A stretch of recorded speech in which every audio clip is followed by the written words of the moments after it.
Fans ಸಂಭ್ರಮಿಸ್ತಾ ಇದ್ದಾರೆ. ಅಂದರೆ ನೀವೇ ನಟಿಸಿರುವಂತಹ ಸಿನಿಮಾಗಳು ತಿರುಪತಿ, ವೀರಮದಕರಿ ಮತ್ತು ವರದಾನಾಯಕ, ವಿಕ್ರಾಂತ್ ರೋಣ ಮತ್ತು ಇವಾಗ ಮ್ಯಾಕ್ಸ್. ಪೊಲೀಸ್ ಕ್ಯಾರೆಕ್ಟ್ರಲ್ಲೇ ನಟಿಸ್ಕೊಂಡು ಬಂದಿದ್ದೀರಿ.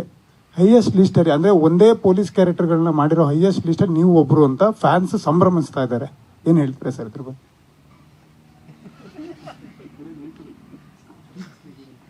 ಒಳ್ಳೆ ಪೊಲೀಸ್ ಅಂತ ಆಯ್ತಲ್ಲ, ಇಷ್ಟಪಡ್ತಾ ಇದ್ದಾರೆ ಅಂತ ಆಯಿತು. ಬಟ್ ಒಂದೇನಾದರೂ ವಿಕ್ರಾಂತ್ ರೋಣದಲ್ಲಿ ಹಾಗೂ ಮ್ಯಾಕ್ಸಲ್ಲಿ ನಾನು ಕಾಕಿ ಹಾಕ್ಕೊಂಡಿಲ್ಲ. ಸೊ ಆ ವಿಕ್ರಾಂತ್ ರೋಣದಲ್ಲಿ ಆ್ಯಕ್ಚುಲಿ ಅವ್ನು ಪೊಲೀಸ್ ಅಧಿಕಾರಿ ಅಂತ ಗೊತ್ತು. ಆ್ಯಕ್ಚುಲಿ ಕನ್ಫರ್ಮ್ ಆಗೋದೇ ನಿಮಗೆ ಫ್ಲ್ಯಾಶ್ ಬ್ಯಾಕ್ ಬಂದಾಗ, ಅಲ್ಲಿವರೆಗೆ ಡೌಟೇ ಇದೆ.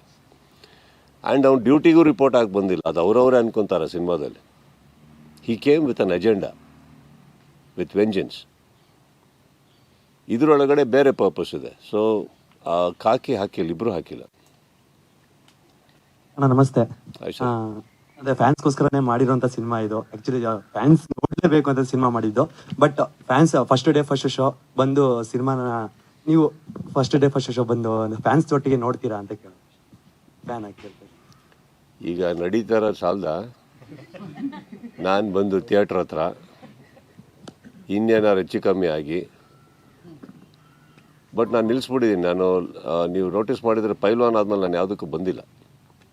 ಅಲ್ಲಿ ಆಲ್ರೆಡಿ ಒಂದು ಥಿಯೇಟ್ರಲ್ಲಿ ಗ್ಲಾಸ್ ಹೊಡೆದೋಗಿ ಏನೋ ಆದಾಗ ಅವ್ರು ರಿಕ್ವೆಸ್ಟ್ ಮಾಡಿಕೊಂಡಾಗ ನನಗೆ ಇನ್ನೊಂದು ಅಬ್ಸರ್ವ್ ಮಾಡಿದ್ದು, ನಾವು ಇದ್ದೀವಿ ಅಂದರೆ ಮಾರ್ನಿಂಗ್ ಶೋ ಮುಗಿಸ್ಕೊಂಡು ಅವ್ರು ಹೊರಗಡೆ ಬೇಗ ಹೋಗ್ತಾ ಇಲ್ಲ, ಮ್ಯಾಟ್ನಿಯವ್ರಿಗೆ ಬೇಗ ಒಳಗೆ ಬರೋಕ್ಕಾಗ್ತಾ ಇಲ್ಲ. ಸೊ ಬಿಗಿನಿಂಗ್ ಪೋರ್ಷನ್ ಮಿಸ್ ಮಾಡ್ಕೋತಾ ಇದ್ದಾರೆ. ಸೊ ಅಡಚಣೆಗಳಿದೆ. ಒಂದು ಟೈಮ್ ತನಕ ಬಂದಿದ್ದೀವಿ ಸರ್, ಇಲ್ಲ ಅಂತ ಹೇಳ್ತಾ ಇಲ್ಲ. ಬಟ್ ಈಗ ವಾತಾವರಣ ಸರಿ ಇಲ್ಲ.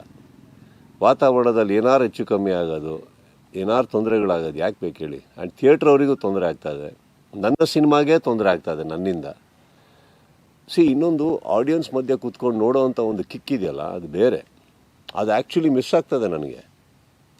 But I think for the betterment of all of you people who come to the theatre, betterment of the film, everything ಎಲ್ಲದು ತಲೆಯಲ್ಲಿ ಹಿಡ್ಕೊಂಡು I think it's better that I do that sacrifice and stay at home. ಹಾಗಂತ ನೀವು ನಮ್ಮ phone ಯಾವಾಗಲೂ on ಇರುತ್ತೆ, ಕೇಳ್ತಾ ಇರ್ತೀವಿ ಏನಾಯಿತು, ಶೋ ಏನು, ಯಾವ ಸೀನ್ ಎಂಜಾಯ್. ಬಿಕಾಸ್ ಒಂದು ಥಿಯೇಟ್ರಿಗೆ ಬರೋದು ನಾವು ಜನಗಳಕ್ಕಿಂತ ಹೆಚ್ಚಾಗಿ ಒಂದು ಜಡ್ಜ್ಮೆಂಟ್ಸ್ ಬರುತ್ತೆ ನಮಗೆ. ಯಾವ ಸೀನ್ ಎಂಜಾಯ್ ಮಾಡಿದ್ರಿ ನೀವು, ಎಲ್ಲಿ ವಿಸಲ್ ಬಿತ್ತು, ಓಕೆ ನಾವು ಎಲ್ಲಿ ಅಂದ್ಕೊಂಡ್ವೋ ಅಲ್ಲಿ ಬೀಳಿಲ್ವೇ, ಬೇರೆ ಕಡೆ ಬಿತ್ತೆ. ಸೊ ನಿಮ್ಮ ಆ್ಯಂಗಲ್ ಆಫ್ ವ್ಯೂವಿಂಗ್ ಏನಿದೆ ತುಂಬ ಎಜುಕೇಷನ್ ಅದು. ಆ್ಯಕ್ಚುಲಿ ತುಂಬಾ ಎಜುಕೇಷನ್ ಅದು ಆ್ಯಕ್ಚುಲಿ. ಫಾರ್ ಎಕ್ಸಾಂಪಲ್ ನಾನು ಒಂದು ಎಕ್ಸಾಂಪಲ್ ಕೊಡ್ಬೋದೆ. ನಲ್ಲ ಅಂತ ಒಂದು ಪಿಕ್ಚರ್ ಮಾಡಿರ್ತೀನಿ ನಾನು. ಅದರಲ್ಲಿ ಒಂದು ಪಾರ್ಟಿ ಸೀನಲ್ಲಿ ಆ ಹುಡುಗಿನ ತುಂಬ ಟೈಮ್ ಆದಮೇಲೆ ನೋಡ್ತೀನಿ, ರಿಕವರ್ ಆದಮೇಲೆ. ಅವ್ರ ಕೈಯಿಂದ ನಾಯಿ ಮರಿ ಎಗರಿ ನನ್ನ ಹತ್ರ ಓಡಿ ಬರುತ್ತೆ. ಶೂಟಿಂಗ್ ತೆಗಿಬೇಕಾದ್ರೆ ಒಂದು ಶಾಟ್ ಅಷ್ಟೇ. ಥಿಯೇಟ್ರಲ್ಲಿ ಒಂದು ವಿಸಿಲ್ ಹೊಡೆದ್ರು ಆ ನಾಯಿ ಮರಿ ಎಗಿರಿ ಬರ್ಬೇಕಾದ್ರೆ ನಮ್ಗೆ ಆವಾಗಲೇ ಆ್ಯಂಗಲ್ ಅರ್ಥ ಆಗಿದ್ದು ಅವತ್ತಿಗೆ. ಇದನ್ನು ನಾಯಿ ಮರಿ ಗುರ್ತು ಹಿಡಿತಲ್ಲ ಇವನ್ನ, ಅಲ್ಲಿಂದ ಏನಾರ ಬರುತ್ತಾ ಇದು ಅಂದ್ಬಿಟ್ಟು ಅಂತ. So there is lot of learning sir. ಎಲ್ಲಿ ಏನು, ಲೈಕ್ ಫಾರ್ ಎಕ್ಸಾಂಪಲ್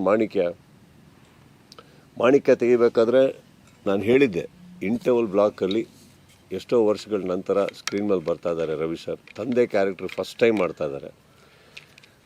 ಅವ್ರ ಸ್ಕ್ರೀನ್ ಮೇಲೆ ಬಂದಾಗ ನಾವು ಏನೋ ಚೆನ್ನಾಗಿ ತೆಗ್ದಿದ್ದೀವಿ, ಅದು ಬೇರೆ ವಿಚಾರ. ಬಟ್ ಅಲ್ಲಿ ವಿಸಲ್ ಬೀಳಲಿಲ್ಲ, ಈ ಸಿನಿಮಾ ಹೋಯ್ತು ಅಂದರೆ.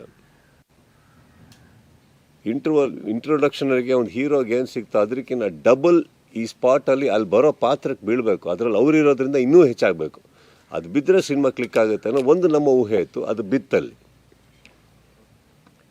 ಮೈ ಫ್ಯಾಮಿಲಿ ಸೇಫ್ ಅನ್ನೋಕ್ಕೂ ಒಂದು ಹೋಗಿ ಅವ್ರನ್ನ ತೋರ್ಸೋಕ್ಕೂ ಅದು ಬಂತಲ್ಲ ಒಂದು. So that is always the high. ಅದು ಕ್ಲಿಕ್ ಆಯ್ತು ಆಡಿಯನ್ಸಲ್ಲಿ ಅಂತ. So that is why we come to theatres. But I think it is advisable not to anymore.